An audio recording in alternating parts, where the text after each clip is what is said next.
I got something special for you tonight, Troup. Here we go. Wait. Let's go. Yo, is prepared for this for 365 days. I think about them that locker room. Yes. Think about getting our opportunity. I do too. You went through this week to get ready for this game. Now is when you pay the price. You go out there with enthusiasm. Hey, ain't nobody cautious, nervous about Go out here and their ass up. Troup, Smooch, and the Dawgs Show. Another new episode is coming up tonight.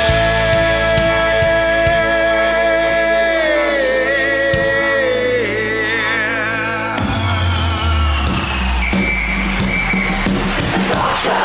It's the Dawgs Show. It's the Dawgs Show. You're listening to the one and only Dawgs Show. Your hosts, Troup Brenson and Smooch Moncrief.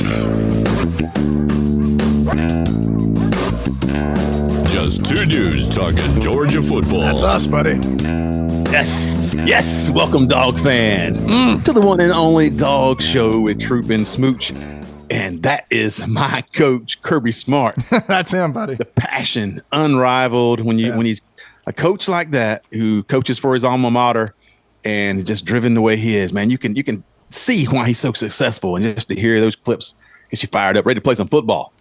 I can't imagine if, number one, I were a gifted athlete, and number two, with all of that fire in your belly that a gifted athlete has, sitting in the same room with that. It gets me ready to run through the wall here in North Alabama. I cannot imagine what it's got to be like sitting there in a locker room after you've trained up all week, getting ready to go and hearing that. So good. And folks, if you are just pull up the podcast and listening, don't forget another option. You can always pull us up on YouTube to see our beautiful faces. Yes, most beautiful podcast in all of Dawgs football. That is a quantifiable fact. And so, do that at the Dawgs Show pod on YouTube. Going really well on there, and you'll see all the visuals and stuff we plug in and for you to see. So try that out if you can. If not, just listen to us. We're right here anyway. But Smooch, just over 2 weeks before we kick this thing off, and talking season is still going. People feel so good about their teams right now. It reminds me of like spring training in baseball, because everybody's got a chance. Everybody feels like, okay, we got all the pieces we need. And talking season is coming to an end very soon, because with a schedule like we're going to see this year, you're going to have to put up or shut up really quick. And I can't wait to cash receipts in on some of these teams that just have been talking all off season, and they're so excited. It's great to be excited about your team, but I'm ready to see what happens when they get on the field. Absolutely. And, you've seen some teams get more crazy. Texas, have you noticed Texas got quiet? Their starting running back went down for the season. Baxter, I saw Baxter, that. CJ Baxter's down. And the thing that's interesting about that is if one player can suddenly quiet down all of your bluster, you weren't ready to back up that bluster anyway. Knock on wood, if a running back goes down at Georgia, it's just, okay, let's have the next 5-star step up and take his place, and let's go. I find that kind of interesting. Texas fans were unbearable a week and a half ago, and they're unfindable right now.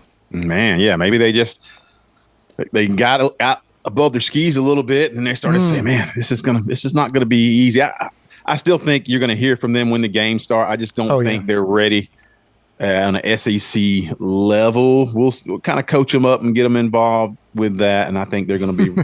I think they'll be very involved in the conversation. You did mention running backs, and we mentioned this last week when we looked at some of the practice reports, and it's still holding true to form, Smooch, as Nate Frazier.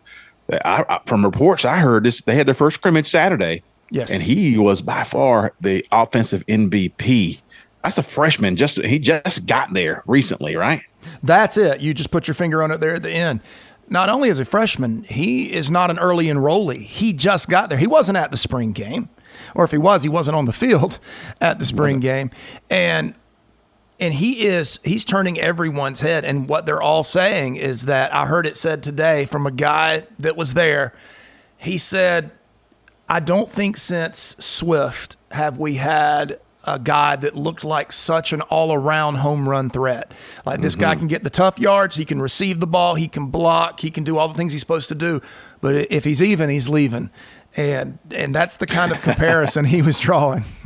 Can't wait. I love to get those guys. And it's so exciting when you get a new crop of players and you have those. There will be some guys that pop out that you didn't anticipate or didn't expect, but there's the other guys who are 4 and 5 star, highly recruited, and we've been paying attention to them for a while now. And so when they hit, it just feels like you got that marquee player. And Brock Bowers was that, but he wasn't.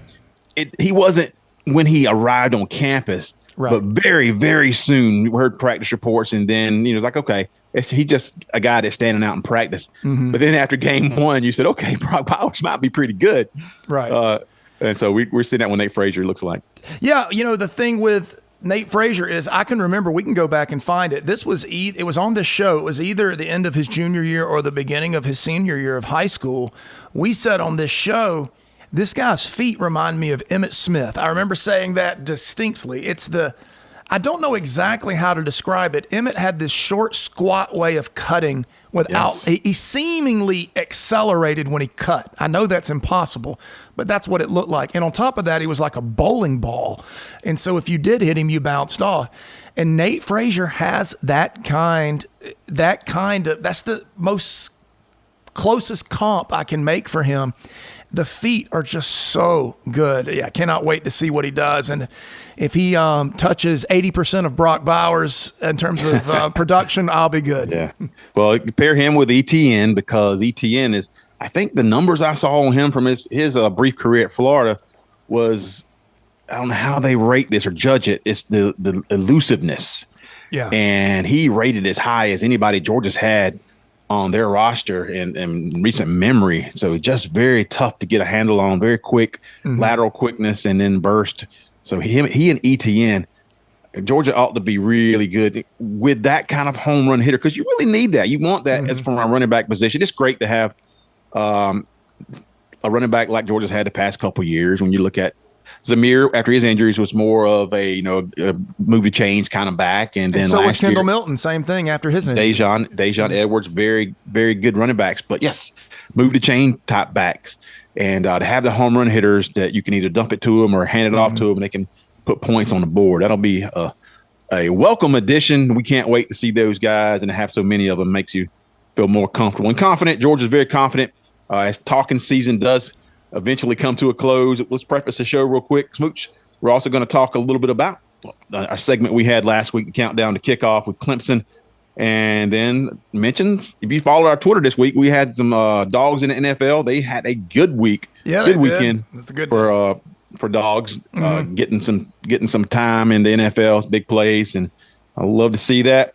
And then we're going to welcome Scott Fitzgerald on tonight. Can't wait for that. And get some inside slant from him, see if he knows anything going on in Athens from practice and whatever else he might know. And we're going to finish up tonight, talk a little bit about a DFA Bama delusion.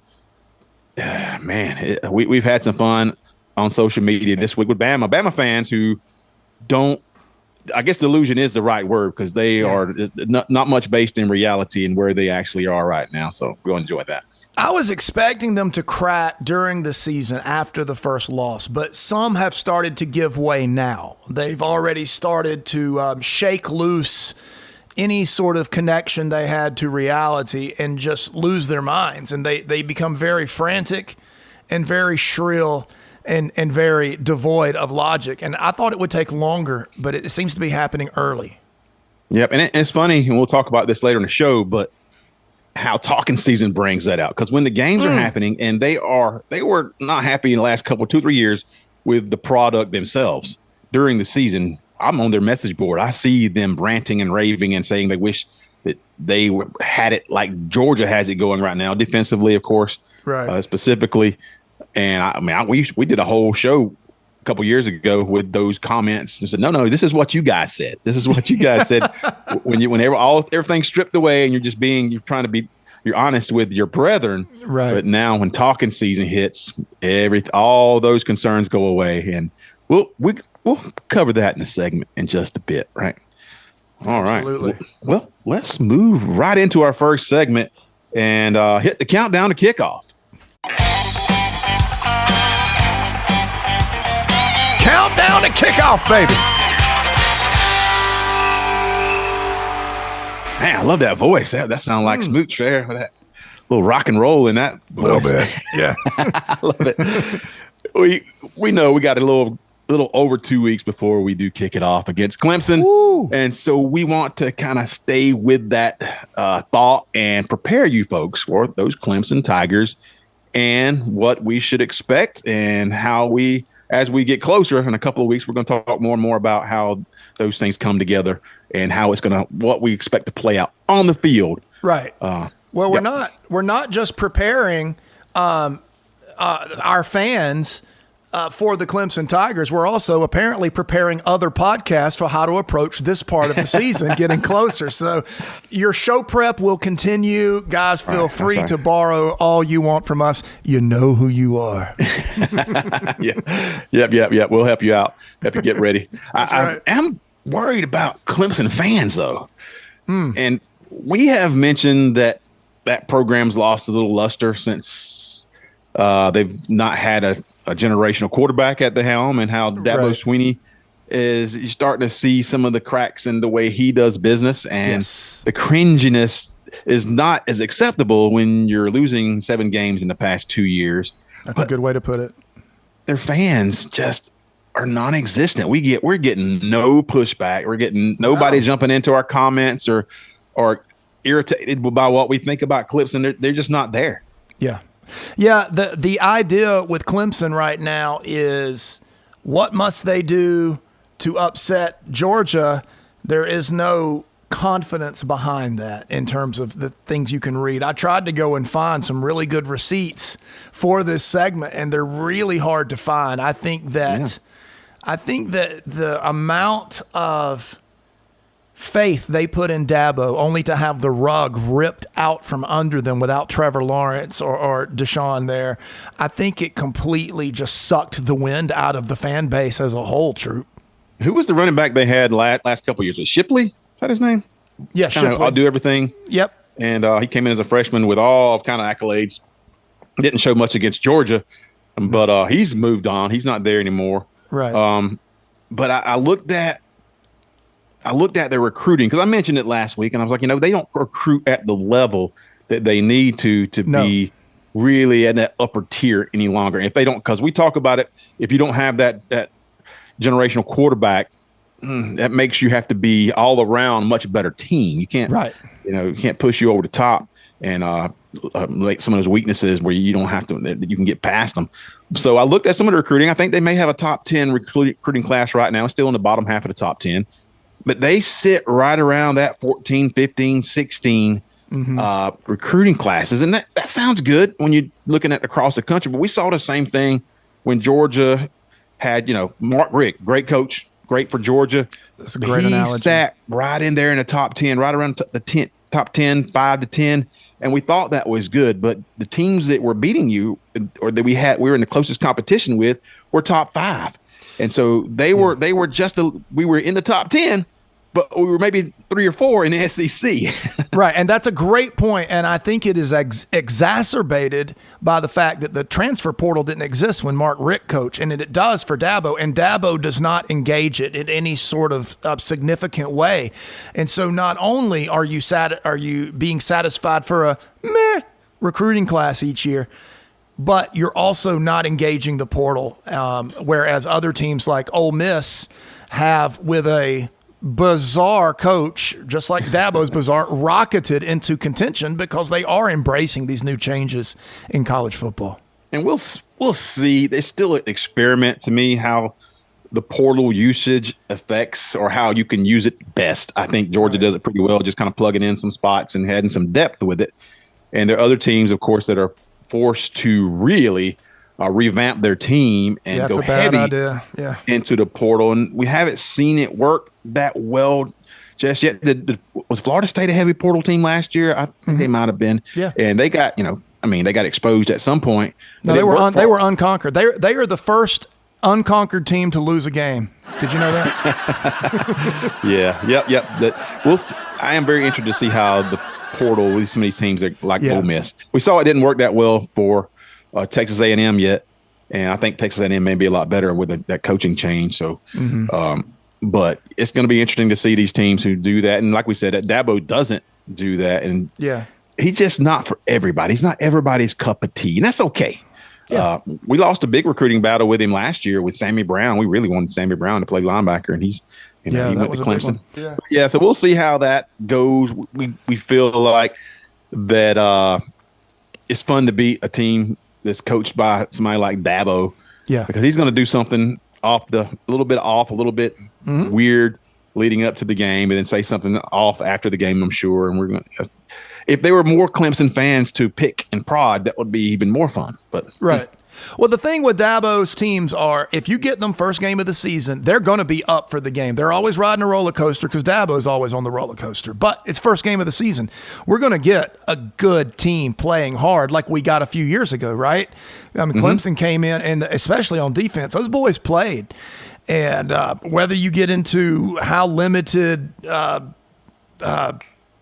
quarterback, not Stetson, was, I'm drawing a blank. Were you getting how JT Daniels? Were you getting how limited he was? Or no, that's not it. Clemson came in with an NFL defense and they played hard, and because they can get up for a game when they need to. And then you've also got laugher snoozers like their loss to Tennessee in the bowl game a few years ago. So it's catching them at whatever way, but you're going to catch them at the best part with the first game of the season. And I think that yes, their defense was probably the best it's been in this run a couple of years ago when Georgia went 10-3. Really good guys down in the trenches and linebacker crew as well. I think they've got a good front seven this year. It's not on that level, and they surely don't have the depth. That's why we're talking about these recruiting classes. They do take a toll on you because you have to, when you don't recruit quite as well, you can't miss.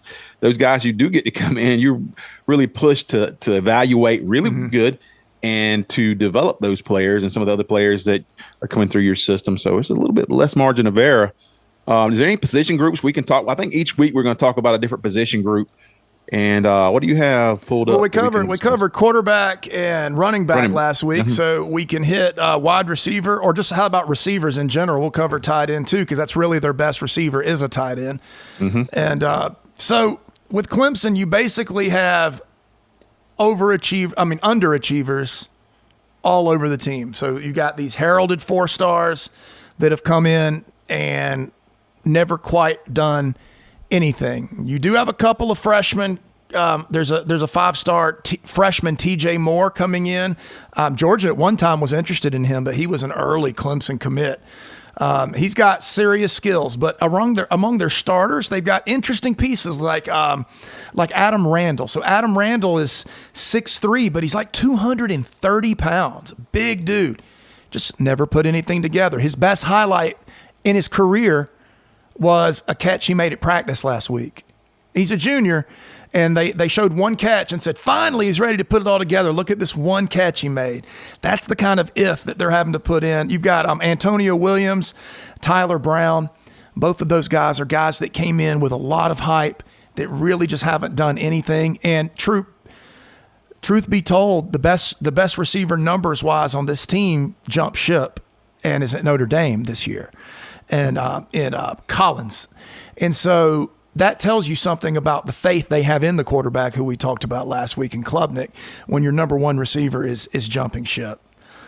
Finally, though, over on the tight end, they have a seriously good tight end, probably the best tight end in the ACC.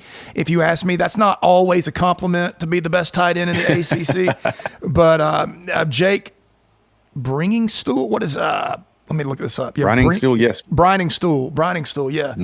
Jake Briningstool, he's a senior this year, came back, solid all the way around. Not a game breaker, not like your Brock Bowers, but he had a 50-yard touchdown last year. He had 5 total touchdowns on the season. But closing out this group, Troop, the one thing I want to say is when you talk about the underachieving, there was a lack of explosion. We talked about that last week when we talked about that 6.1 yards per, a pass attempt last year. So listen to these averages. These are wide receivers now, okay? 10.2 yards per reception, 7.9 yards per reception, 10.0 yards per reception, and 8.6 yards per reception. That's their top 4 wide receivers going into this year. Yeah, and the thing about that is, and of course that is tied into the way that Klubnik played last year and what their philosophy was on offense, which again goes to Garrett Riley, and that's why he's catching a little bit of heat as an offensive coordinator. But if they're going to take advantage of Georgia in game 1, that's what they need to do. Push the ball across the middle of the field, because you got tons of talent in Georgia's secondary. But that's going to be what Georgia, if I was an offensive coordinator for another team, I would attack Georgia that way until this defensive secondary for Georgia really has a time to gel and come together. That would be where I would try to pick on them and see where their weak spots are. Yeah. I don't know if they have the willingness to do it based on what I saw last year, or this talent to do it, whether it be their quarterback, Klubnik, or just a wide receiver, overall high-level talent. I just don't know if that's there for them. The only threat I see in this game from the receiving core, including tight ends, is if you see something where they sneak one of these freshmen in, either Wesco or Moore. These 2 freshmen, both highly touted. You remember when Arian Smith was a freshman and we walk him out onto the field and he just runs straight down the field. No one could keep up with him and he'd blow the top off. They've got guys with Moore especially with similar type of potential.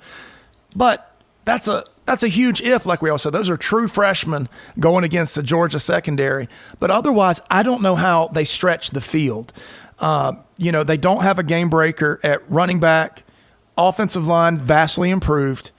And Klubnik, it just comes down to Klubnik, like we said last week. But I don't think there's any confidence in him. I don't see it. Yeah. Well, like we said last week, he did come in as a 5-star. He was one of the top quarterbacks. 5-star plus, yeah. Yes. So Klubnik did come in with those accolades. And if he's going to be that kind of quarterback, and the reviews are obviously very mixed, like he had high expectations last season and did not meet them. But if it's going to happen, that would be that second year starting that he could take that next step. It might not be a great matchup for him against Georgia, and it's not. It's not a great matchup against Georgia. There's no such thing as a good matchup against Georgia. Georgia's a 2-touchdown favorite. Yeah. But if Clemson's got a chance, he's going to have to use that second year. And for his skill that people recognize as a high school player, that's going to have to come to the forefront. And you're going to have, it's not all, your talent matters, but are those assistants right? Is Garrett Riley that coach? Right. Is Dabo, that's where it's going to come in. That and they are entering their second year together. So that's, consecutive years. That's good. So that would make me feel optimistic as a Clemson fan, and they can lean on. But when the results come out, it's going to be what it's going to be, and I don't see it. Like I said, if I was them, though, I would attack Georgia down the field and try to get Georgia making some mistakes in their secondary until those guys are ready to roll. But not saying that Georgia has a big weakness in the secondary, but they got some new players in there and youth. And that would be where I don't think you got anything else to attack other than that. And Georgia's going to get after you on the edges this year, too. I can see that being a big you're change. not going to find much inexperience in the front 7. That's the thing. So you might want to leave the front 7 alone.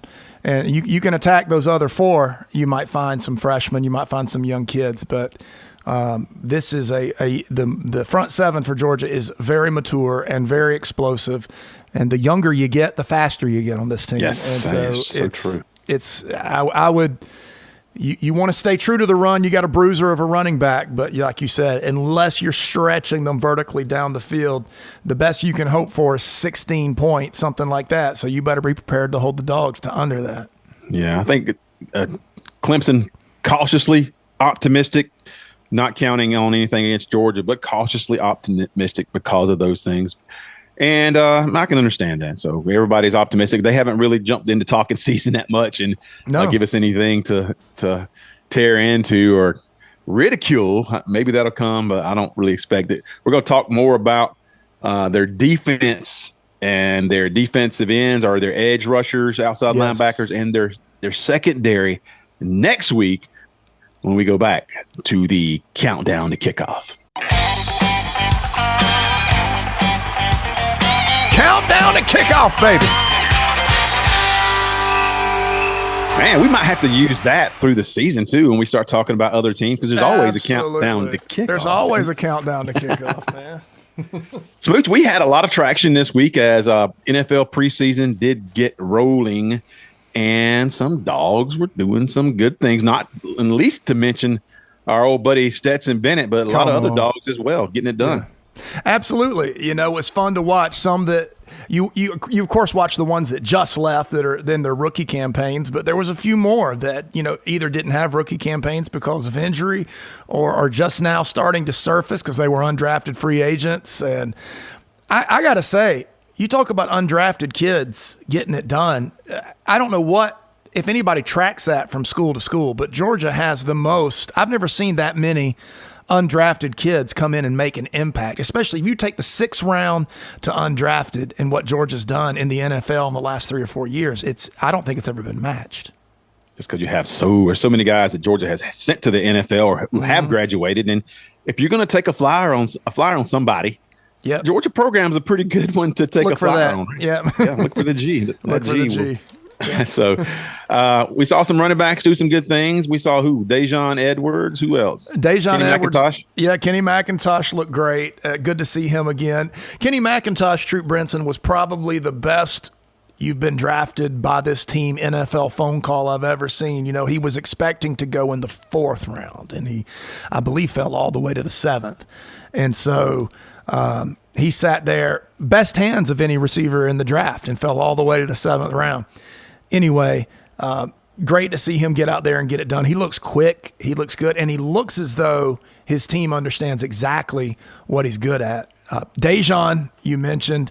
I told a former intern of mine who's a huge Pittsburgh Steelers fan, and, you know, he keeps track of all the dogs. You know, they've got Pickens, they've got Darnell Washington, and, you know, he loves talking about how much dog they have in them. And I told him, I said, hey, man, you got an undrafted running back named Daijun Edwards in Pittsburgh this year. Do not sleep on him. I know there's a log jam at running back in Pittsburgh, but for some reason, this guy just doesn't get hit. I don't know how to describe it. He runs to the hole. He makes someone miss. He gets yards. It's unflashy. It's not even explosive. It's just all the time. I don't know what it is. You can't measure it. That's probably the reason he didn't get drafted.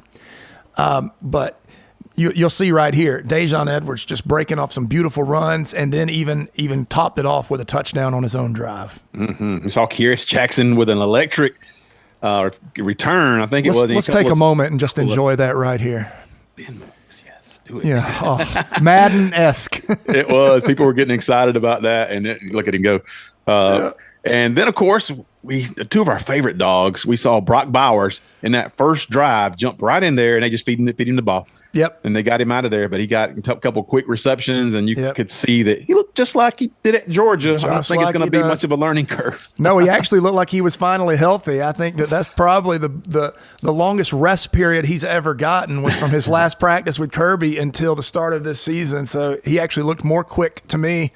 And I was watching a live text thread on the Raiders game, and they were like, how does Brock Bowers get so open? I was like, let's not even worry about it. He just does. It's just Brock Bowers. And yes, he's going to Canton. I mean, that's a Hall of Famer as long as he can stay healthy. That's right. As long as they get a quarterback who can get him the ball consistently, they should feed him the ball. And you don't have to get him the ball way downfield because he has yards after catch. He's that kind of player. They line him up at fullback too. I saw that. I was like, that was beautiful. When I saw that, I was like, okay, you understand. You get it. You get it. Just get him in there and get him the ball, move him around. Yes, loved it. And we got to see Stetson Bennett back in the NFL, and he played the whole game for the Rams. And it was kind of mixed results. He looked good early, and he made some really good plays, but he had 4 interceptions. It was all very similar, just forcing the ball across the middle. Mm-hmm. And you could tell on Twitter, everybody had it all written up, and you got a little bit of bits and pieces. Oh, interception! Look at that. He was carried by a Georgia team. They forgetting that the revisionist history, it was fun to watch. But then he did what Stetson does, because he's the winner.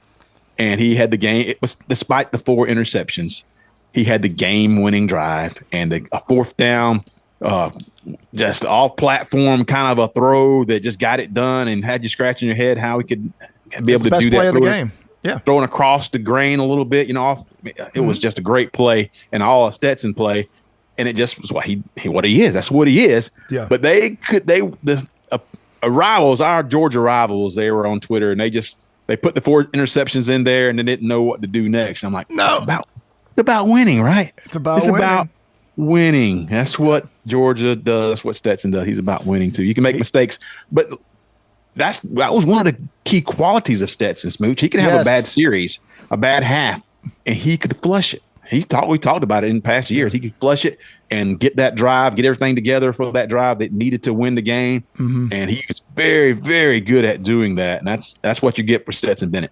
Yeah, Stetson Bennett took horrible losses in his career to Florida and to Alabama. Now, that's enough to crush a lot of quarterbacks. And instead, he wins back-to-back titles and even has a perfect season. That's Stetson. I said on Twitter, I believe yesterday, that game for the Rams, that's exactly what Stetson Bennett is. That game, you know what he looked like? He looked like a guy that hasn't played football in a year. Because that's year. That's exactly what he is.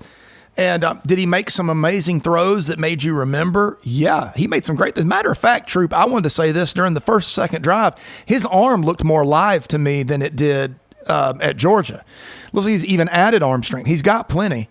But his arm looked live, everything else, and then he made some mistakes that someone that hasn't played football in a year might make. But like you said, with the game, we're going to show it again. With the game on the line, he made the best play. He can be, when he cranks it up, no one knows what the it factor is. People have tried to quantify it for years, and they cannot. But the it factor, when the game's on the line, he becomes the best player on the field. I think about that Tennessee game, Georgia, Tennessee ranked number 1. We go in. They have a perfectly called middle blitz on Stetson Bennett, and they should have sacked him. And he just tiptoes away from the guy and runs in, takes a huge hit, scores a touchdown, jumps up and says, "Call me." Love it. And you're like, he was the best player on the field that play. He looked like he was playing with children, and that's the type of thing he can do. And so, like I say, I hope he puts it together, and I hope McVay is such an innovative coach. I hope he sees through the 4 interceptions and sees that play at the end. It looked like in the post game, it looked like he understands, and that's always been Stetson. And when he really thrived for Georgia is when the coaching staff got to him to protect the ball. Don't put it. I mean, sometimes in a game you're going to have to take risk, but he was really good for the majority of the game when he was winning, not taking some of those risks and forcing the ball, letting your key players get the ball and keep the chains moving. But when it's winning time, he has that about him, and you saw that. But you're going to get some of those interceptions. But there's lots of great quarterbacks who will throw an interception, because they are afraid to take risk. So. Right. Anyway. And Brett Favre threw 6 in the game. Nobody's real complaining about him. He was pretty good. Yeah. All right. We're going to follow this, I think, during the season. We got key Georgia players from the past who are thriving in the NFL. We'll take a look at them, and I think you folks like to hear about it. So absolutely. We've enjoyed it. Great segment. We're going to move right along. All right, next segment, we got Scott Fitzgerald on with the Inside Slant. The Inside Slant. Scotty! What's up, fellas? How you doing, man? Doing good. I'm doing real good. It's football season. Yeah. So you guys, your kids, they still practicing? They had a scrimmage game this weekend? Yeah, Harrison's at Aquinas senior year. We were at Slant-Scott County. It was 8,000 degrees. I watched a scrimmage where Slant-Scott County set offensive football back 50 years.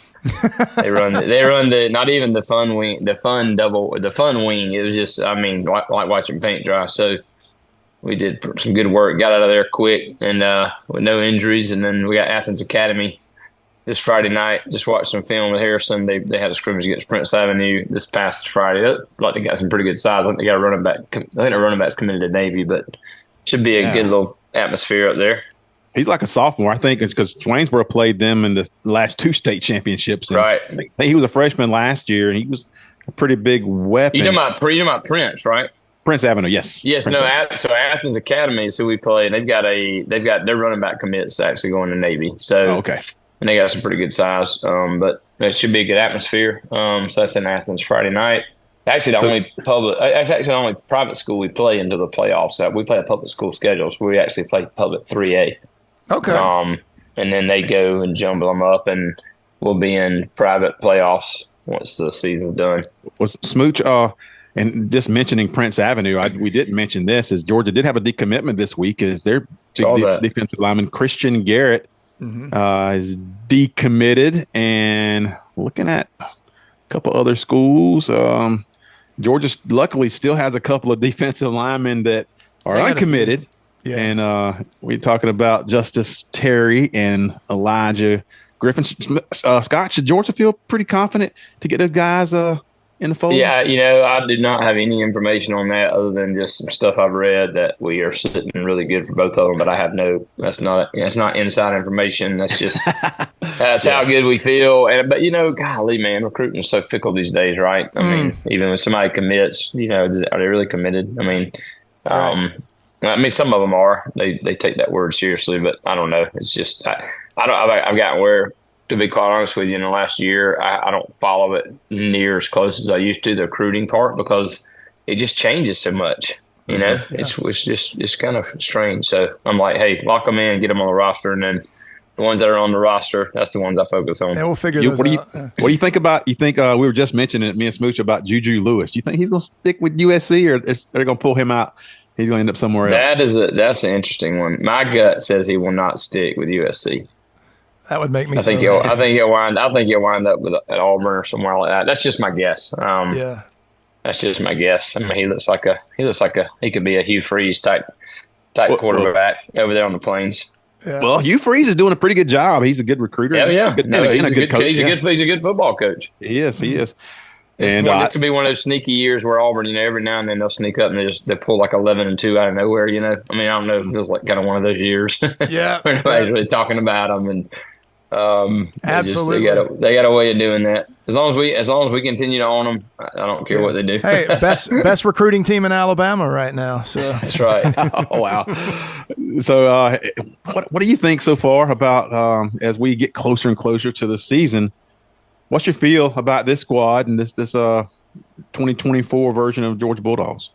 Man, I got a lot of thoughts about the squad and all the perceptions around it. I guess the most thing, I'm just really intrigued about this team. The season, I'm not too worried about because of the playoff now. I think, even if Georgia drops a couple, they're going to be talented enough and deep enough that they're going to make the playoff. But to imagine running through that gauntlet undefeated, that's just really, really tall ass, right? Yeah.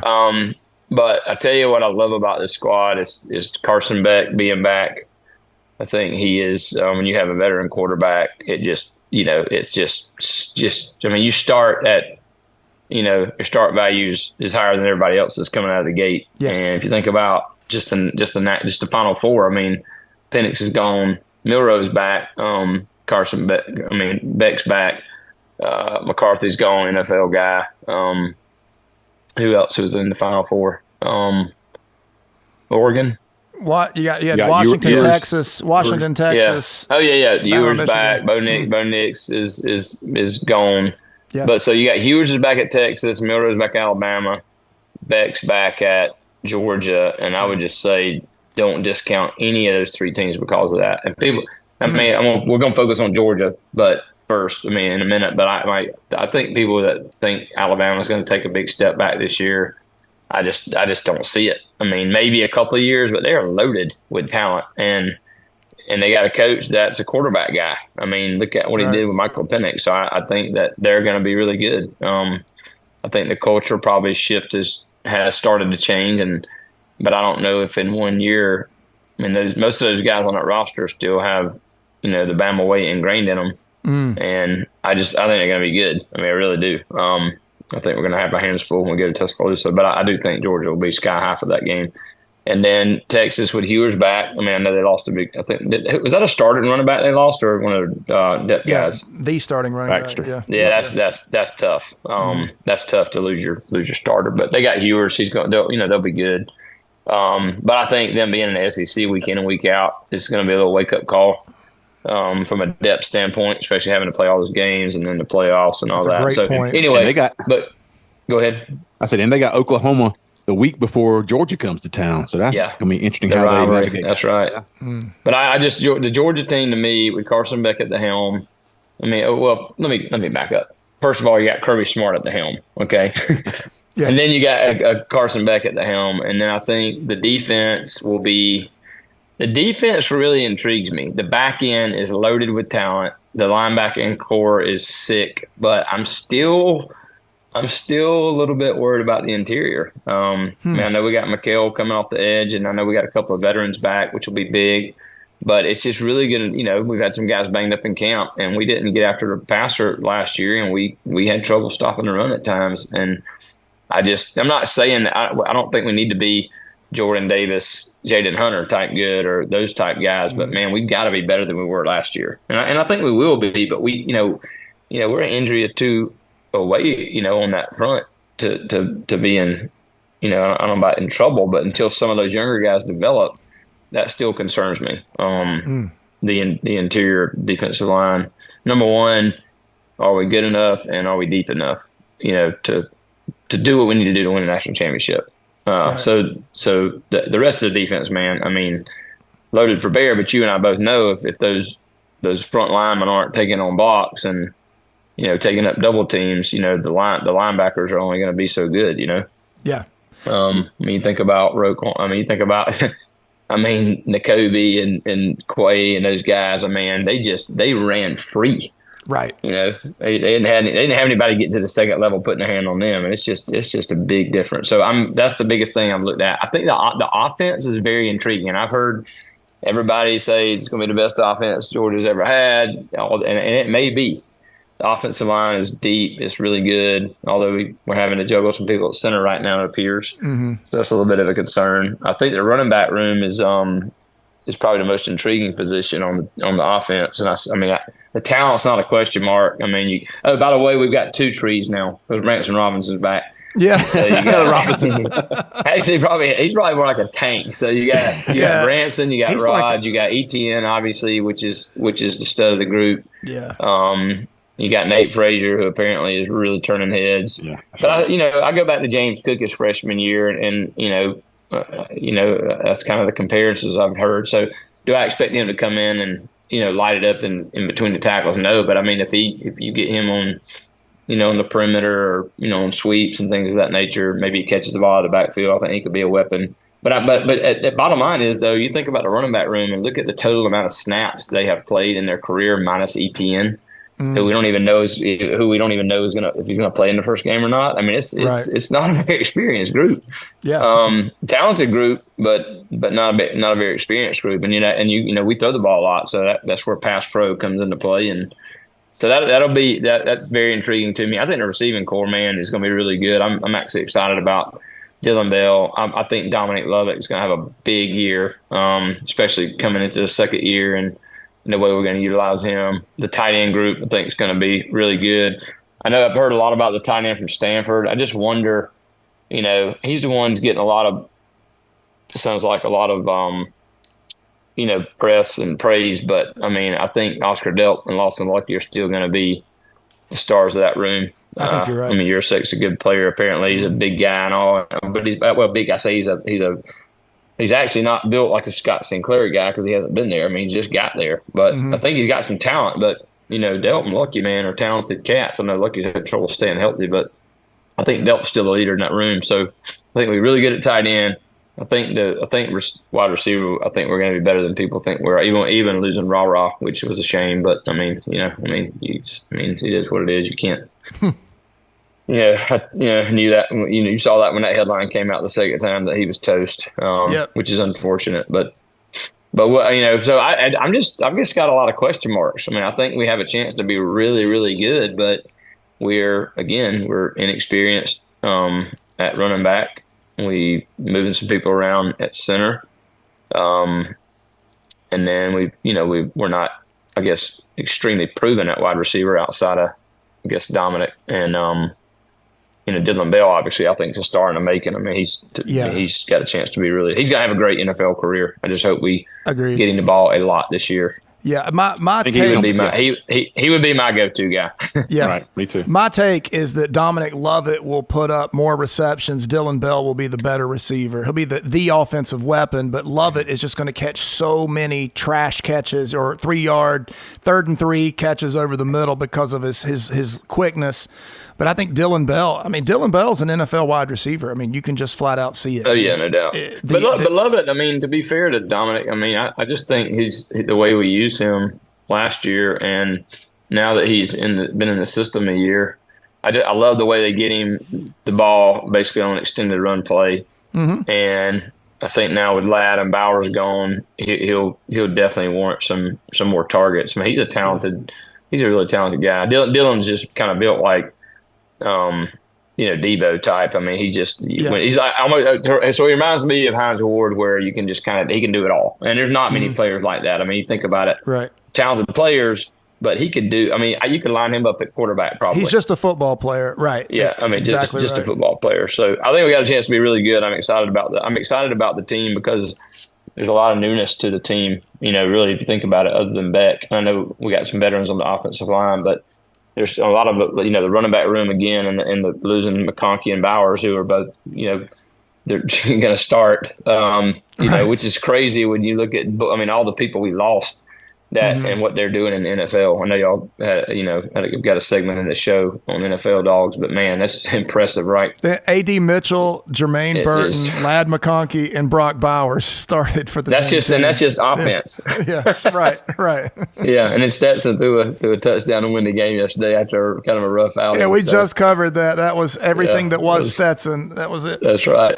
That was exactly that last play. Just like summed it up, right? Yeah, it's like this guy needs to be gone. He should be working at Best Buy tomorrow. And then you're like, oh no, he could be a great quarterback. You just get all in one emotion. That's right. So what do y'all thought on those areas? I mean, I'm obviously I'm big dog and I love them, and I think we're going to be really good. But I also look at some of the position groups, and we're just I don't know yet. I mean, well, I'm fascinated with Wilson at center. I think that if we can get him healthy by Clemson, that may prove a huge bonus for the Dogs. I don't think the dominance that the line could have with him there and Tate at his natural guard spot is irresistible. With Tate at center, you're still going to be fine. You have what Fairchild or somebody like that, Micah Morris or whatever. Micah Morris, good football player. Yeah. But with Wilson at center, I think that you're talking about something that could really help some young running backs is having an offensive line like that. Yes. But honestly, the thing I am most intrigued with, and this is it's a very little thing, and it may end up being nothing, but I just cannot get over this one more season from Arian Smith. I have just got to see. Yeah. I've just got to see it. You got these other receivers that can take the attention off of him. Totally, yeah. Arian, I'd love to see him have a big year. Well, I would love to see it. And I was listening to a guy that was at the practice, and they said, listen, this guy comes out of his break so hard and so fast. He's just not a natural catcher of the football. But if he can ever acquire that skill, he comes out of his break so hard and so fast. There's a Ohio State guy still trying to get up off the turf in the Mercedes. They're still making excuses for it. I watched that again, a replay the other night, and I never watched replay, but it was on. I was tired after a football practice or something, and I watched the second half of that. And that movie, that Joker was so scared to death. He just double moved. See ya. Yeah. He had caught the ball before that guy hit the ground, and it was that type of thing. So I'd love to see, when you're talking about the elite trait, he has an elite trait. You can count the people that have that trait on one hand, probably in college football. And so I'm really, he's been around forever, and I just want to. That's a good one. You gotta be. a guy like that, I mean, he could have hung it up and said, "I'm a track guy. This is not for me." But man, he has doubled down and come back at every criticism and every, hey, he's too small, or he doesn't catch the ball good, or he's not physical enough. I mean, he has been, like you said, he's been there forever. And football's a hard game. And so to go through all that and endure all that and some of the ups and downs he's had, it would be pretty cool to see him have a big year. And he's going to have some shot. He's going to have some chances because, again, you got the tight ends, and you got Dylan Bell, and you got Lovett. I mean, he as fast as he is, they're still going to have some guys out there trying to cover him one-on-one. And good luck. Yep. That's my thought. Yeah. And he's going to be like Ocho Cinco used to be. Remember Ocho Cinco? Like documentary said, he used to tell him the route. He's like, I'll tell you what, I'm gonna run you. I'm still gonna beat you. Arian's gonna be like, hey man, I'm running the 9, and so good luck with that. Yeah. You might want to get started now. Yeah. Or are you saying Troup? I said, yeah, he got a skill set that Georgia needs to be able to stretch the field, and you know that these players, they know what their weaknesses are, and you look at Carson Beck wants to be more accurate on his deep balls, so he's put in a lot of time. And probably with Arian Smith to work on that. So if they can get that aspect, man, that makes things a lot easier to have those kind of passes in the repertoire and be able to hook up on some deep passes. Because like you said, it's a long season and you got 12 teams in the playoffs. It's all going to come down to how healthy you are and how you execute when those in the elimination games, because you do have a little bit of margin for error with the 12-team playoff this year. But I think that it could be a historic offense for Georgia. They're playing in a lot of games that should be contested. They'll have their first string offense out there later in the game. It could be some games where Georgia pushes the score up. I kind of feel that way, especially with Beck in his second year and just the way the offense is set up, because the running backs, like you mentioned as well, definitely some depth and versatility, because you got. I really like the fact that you have Etienne and Frazier kind of similar and home run hitter types, and you also have Branson and Roderick who can move the chains and really punish you. That's too a weapon that most people do not have. So Georgia's built just by nature to be big up front and to be able to push you around, and then think about you get a little bit of a lead. And Kirby's going to score points, but he also likes to kind of bully you when he can. Think about having a lead or being able to impose your will, or maybe seeing a weakness on somebody else's team, whether it's up front or maybe a team where you see, man, I don't want any more part of this. And being able to just pound them with Branson Robinson and Roderick Robinson. I mean, at some point you'll be like, okay, we've had enough. Yeah. I mean, Branson is really intriguing to me because we all thought after, against TCU, even in garbage time, like first time I ever saw him, it was like, man, that is Nick Chubb, 2.0 as far as what he looks like. And he's got, that cat, if he can stay healthy, he's going to hurt some feelings. Absolutely.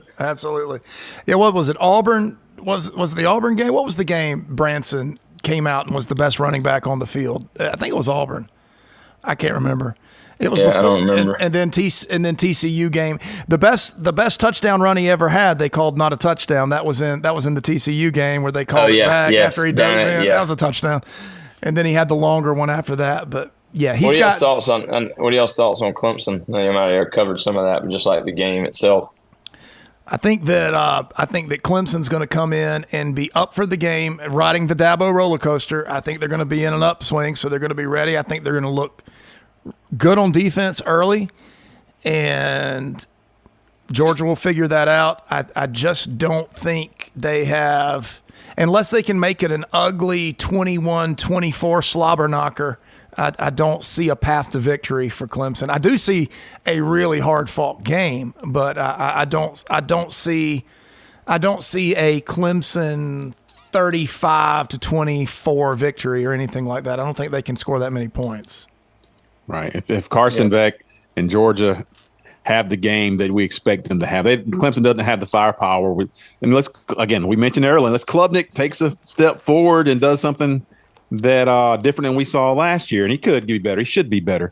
I just don't think that they have the horses to compete with. I Y'all, think they've first lost half. seven games in the last 2 years. That's right. That's right. They finished. I mean, when's the 6-8. last time? How many years you got to go back for since we've lost 7 games? It's a president. I mean, so Kirby. So we lost 6 Kirby's first year, right? Or 5. And if you total all the losses up between in the last how many years? 8 years has been there now. Have we lost 7 games? It's close. I mean, just barely. So, Definitely. That's a big deal. That's a big deal. Yep. So I'm like y'all. I don't think that. Yeah, I just don't see Clemson. Maybe that's why they put it on at 12. They knew it was going to be over by halftime. They finished. If it's 6 over in the by ACC. halftime, I'll be just as happy. So that'll be Same. 6 in the ACC last year, and they opened up their season against Duke and lost that game 28-7, I think. And so there'll be a Duke, Duke, and I think that Georgia it's just like when Georgia puts good teams at the top of their schedule to start the season, it gets your attention and give you something to prepare for. So you'll get their best punch. And I just don't. We're going to talk more in the next couple of weeks about the matchups altogether. But yeah, Georgia's got to feel very confident in going into that game, and just the kind of game Georgia wants to kick off the season with. Just smooch. Since 2018, Georgia has lost 6 games. Wow. They lost 3 in 2018. That was that Texas loss, right? So in the bowl 6 game. years, 5 years, not including this season. Yeah. Wow. There you go. Yep. That's Georgia football. Georgia football. Setting the standard, and another team this year that we're going to be proud of, and always interesting, and always good to have you on, Scott, with the Inside Slant.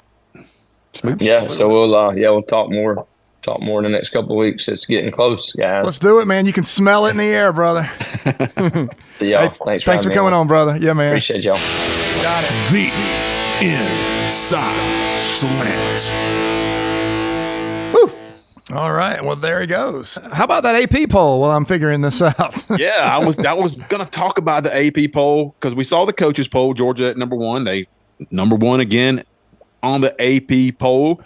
And you also saw Ohio State number 2. What the interesting thing was at 4, 5, and 6, all teams that Georgia plays on the road with Texas, Alabama, and Ole Miss. Yes. So just for conversation's sake, that's pretty interesting when you play those teams, and Clemson coming in at 14, I think.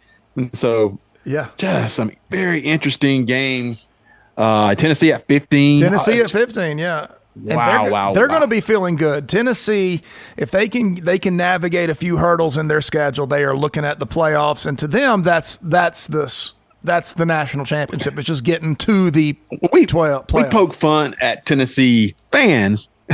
You got to make that separation, folks. We make fun of Tennessee's fans. I think Tennessee's team actually has a chance to surprise and have a good season. Yeah. If they lose any less than 2 games, then they're having a great season and have a chance to get into the playoffs. They lose 3 or 4, then not likely going to happen. Depending on that, if you beat a couple of big teams, you find a way to beat Georgia and somebody else, and then you still lose a couple games, 2 or 3 games. You might be able to slide in. Anyway, I was impressed with the AP poll, Troup, where they have Missouri, because Missouri is the first ranked of the I don't want to say blue blood. Of the non-elite teams, Missouri was first ranked. So Missouri's at number 11, okay? Georgia, Ohio State, Oregon, Texas, Alabama, Ole Miss, Notre Dame, Penn State, Michigan, Florida State, and then Missouri. Now, I would say Notre Dame has no business at number 7. That's a joke. That is a joke. I think Missouri walks Notre Dame, probably hangs a 17-point loss on Notre Dame. But the rest of it I thought was pretty good. Where are those USC Trojans ranked? They're at 23rd there, Troup Brinson. And I think that's generous. What about Colorado? Are they in there? No, mine only goes to 25. They're in there somewhere, just not in the top 25. Yeah. Let me show you. I'll give you one more fun fact. Because one of the most disgusting things about this world is the Florida Gators. And I just want to give you the Florida Gators schedule against the top 25. You ready for it? This delights my heart. Number 19, Miami. Number 20, Texas A&M. Number 15, Tennessee. Number 1, Georgia. Number 4, Texas. Number 13, LSU. Number 6, Ole Miss. At number 10, Florida State. There's no way that coach survives this season. Not happening. That's what we love to see. You hate to see it, but you love to see it. Couldn't happen to a better dumpster fire of a team, brother. And we're talking about dumpster fires of fan bases. Yes. Hit that DFA, Smooch. I got you right here. So delusion is a fixed false belief that doesn't change in light of conflicting evidence. They don't know reality from their dream worlds, and they won't go outside and play. A fixed false belief that is not grounded in reality. The DFA, the most popular segment in all of sports. Yes. And a regular team that we thought that they would just relax, and because they've accomplished so much, their fans should feel so good about. Get your senioritis on. Come on. They tell us about history, but they revel in it a little too much when they're making an argument. That's the Alabama Crimson Tide fans. Yes. So troubling. And Alabama. We've talked to Willie last year about Alabama and Tom Hanks as well. And keep going. I got to Alabama. there you go. I think Alabama sucks.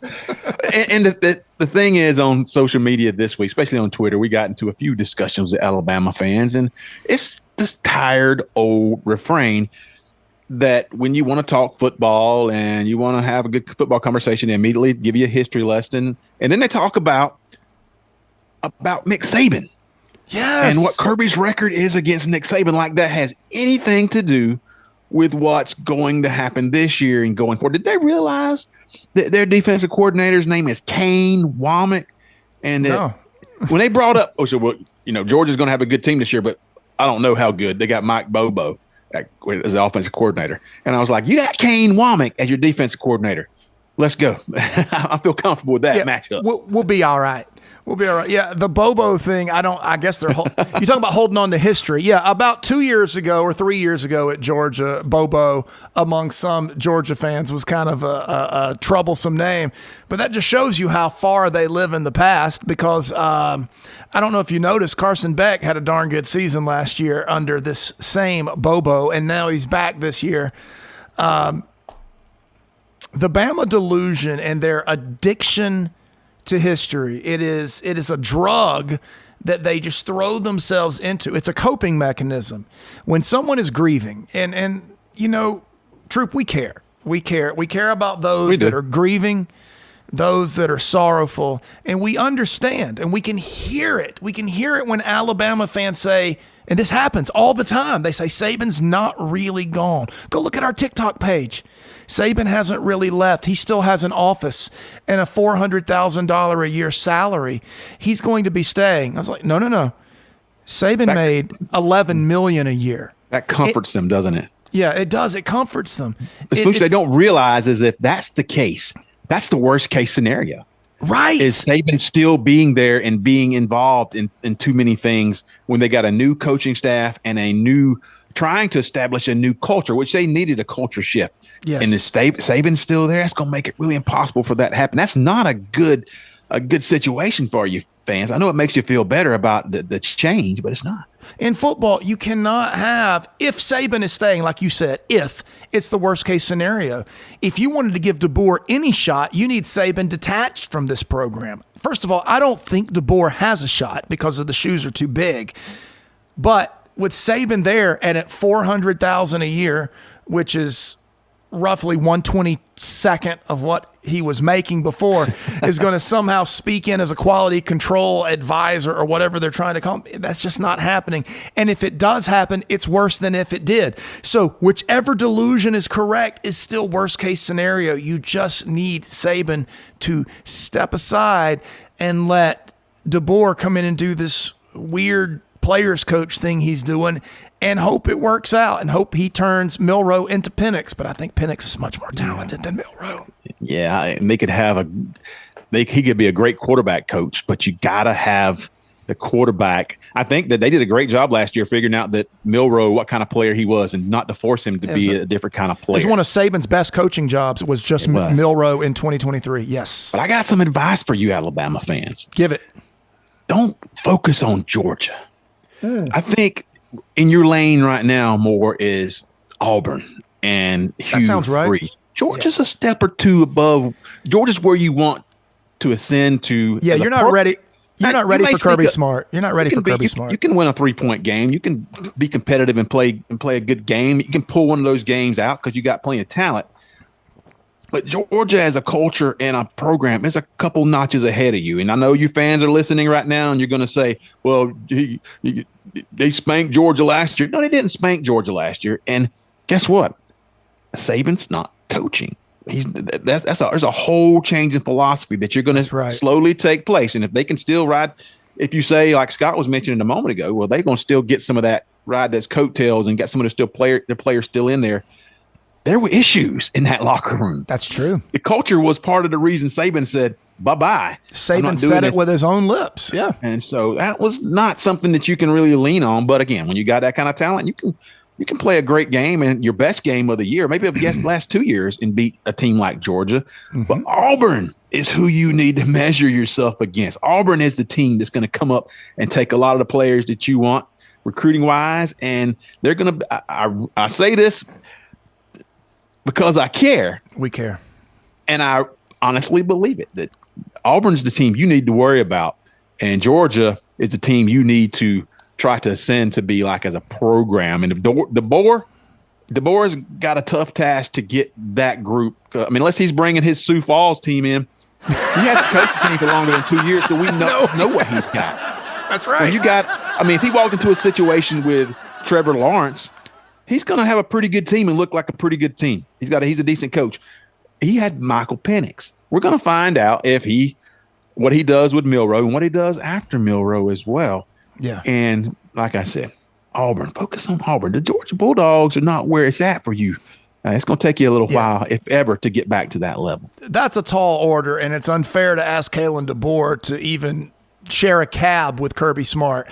So, yeah, I love everything you said. Focus on Auburn. Focus on Hugh Freeze. Let's not forget, you were one Hail Mary away from losing to Auburn. This team that stumbled all over itself all year, you got into the Iron Bowl and made look like world beaters, and it required one of the dumbest coaching decisions I've ever seen in rushing 2 and dropping 9. I don't know. But that's what it took for you guys to even advance. Focus on Hugh, focus on Auburn, because I got a feeling Auburn, I'll go ahead and call it. Let's call it right now. Write it down. August 12th is when I'm saying this. It is 9:42 in the Eastern time zone. Auburn beats Alabama this season. Wow. Hot take for Smooch. Yep. But you fans bring it on yourself. You do. I hate to. That's a lot of reality, and we kind of try to serve it up in little spoonfuls because you folks just aren't. It's been a while since you've had to get used to a post-Saban era. He's not walking through that door again. He's not. No. It's not the play calling. It's what he does at practice and what he demands and all that. Outstanding point. All that culture, all the discipline, that stuff matters, and. There needed to be a change. We called it before he retired. There needed to be a change, something to change at Alabama because things were not trending well, despite them playing their best game in 2 years and beating Georgia. Get it with that. But overall, the program needed some change. And maybe DeBoer is that guy to do it. We're not going to know immediately. But he's not going to be better than Saban. I can guarantee you that. So if your thoughts are you're going to get back to that level with this DeBoer staff, I think you need to reset your sights again on a team like Auburn and make sure you're better than they are on a yearly basis. There you go. 100% perfect. And I wonder what's going to happen. We think that the Alabama fans are delusional now. They haven't dealt. What if they have to deal with 3 or 4 losses this year? That's what you talk about delusion. We may change the name of the DFA to the AFA, just the Alabama Fan Alert, and it's just a bunch of Sabanites going nuts because Yeah, I mean, if Alabama loses 1 or 2 this year, they're going to be okay. But my goodness, what if they lose 3 or 4? And that's entirely possible.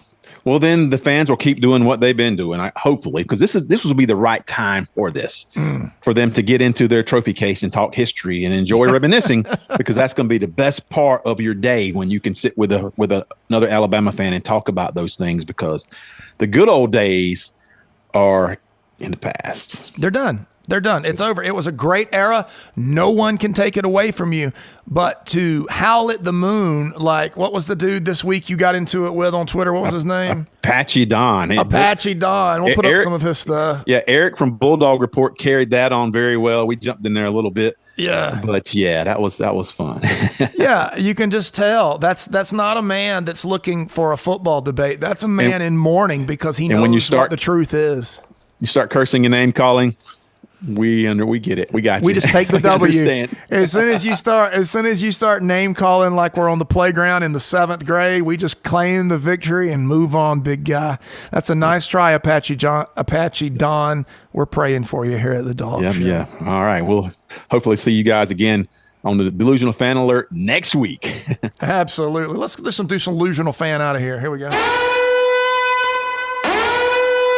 So delusion is a fixed false belief that doesn't change in light of conflicting evidence. They don't know reality from their dream worlds, and they won't go outside and play. A fixed false belief that is not grounded in reality. Very good. You know, when we talk about the teams who have the most delusional fans, it seems like it's like Tennessee and Alabama routinely, some with Ohio State, but they're all teams who their fans are passionate enough and think they have a shot to contend this year. And so that's what you see. So I wonder, some of these teams that I anticipate are going to be in the top 10, you don't hear much from Oregon fans. You don't hear very much from Ole Miss fans. And I think those teams have got a chance to play deep in the season. But definitely Alabama and Tennessee. Without a doubt. And it used to be Florida too, but they are such a train wreck right now that they can't even wake up their own people to talk smack. And so that's the sad thing with Florida. To an extent, Florida was better and more fun when they were only losing like 3 games a year because they thought they were in 6 games a year. Yeah. Not 6 games a year. Now, Tennessee could lose 11 games this year and still think the refs cost them a national championship. Well, they're special in that way. You're right. They're very, very talented in that manner. Yeah, there is no scenario by which they do not think they are 1 or 2 key plays away from a title every single season.